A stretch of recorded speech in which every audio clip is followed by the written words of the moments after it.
Hello there Carpologists, I'm Joe, and as you would have seen from the opening sequence, today we're going to be taking a look at spod rods, or should I rather say spomb rods, because these are actual spomb rods. So spomb rods for spomming. I'm going to see how many times I can say the word spomb in an opening sequence. But to my right and left are what we're going to be taking a look at. There are 3 rods in the range. You've got the 12-foot medium range and 12-foot long range, and then the 13-foot long range. This one I've been using in particular on this session because I'm currently fishing on Bradley's Lake. The Cotswold Water Park is a big old expanse of water, and I needed this to be casting out the distances I'm fishing.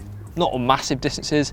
I'm no means a distance fisher, but in these changing weather conditions, this has been the one I've opted for, and very much surprised. I'll get on to some of the casting shots in a second, but to start with, let's run through some of the specifications. The 3 rods available in this range are the 12-foot mid-range, 12-foot long range, and the 13-foot long range.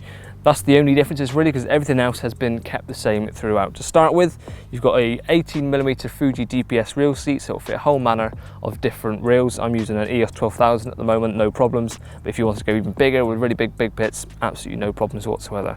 Moving up, we then got a 50mm butt ring, same on all 3 rods, and black minima guide. So they're very minimalistic, nice and lightweight, and just make casting a lot easier.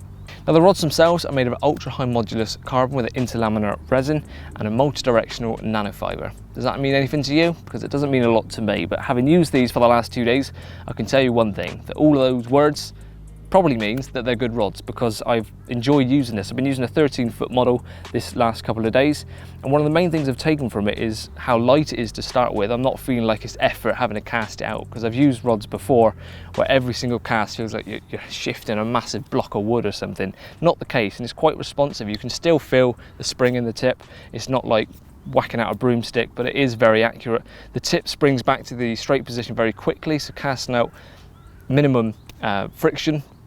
And just the way it's all designed and feels is very robust. It's got a lovely grip at the bottom of the handle, so my hand hasn't been slipping around after using sloppy mixes. I've been trying to keep relatively clean, but you know how it is when you're spodding, you get oily and stuff, and my hand wasn't slipping off there, so nice sturdy grip.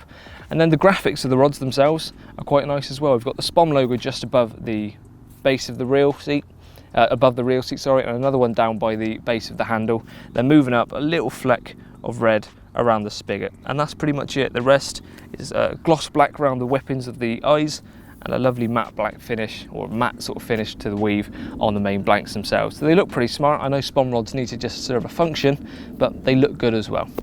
So there you go, the new spomb rods from Spomb themselves. So for more information, please do head over to their website. And another thing you may have noticed throughout this video is the spod stand that I've been using. These are another new product from Spomb. This is the single bucket system that I've been using, but they've also got a dual bucket system, same principle, cam lock design, fold out legs, nice and sturdy. It's the perfect height for when you're spomming out, and they come in these handy cases as well. Made spomming a lot easier, and believe me, the amount of bait I've been putting out so far, without this, my back would be even more ruined than it already is. So for more information on the rods and these items, then please do head over to the Spomb website. Cheers for watching, and I'll see you again soon. It's just a duck.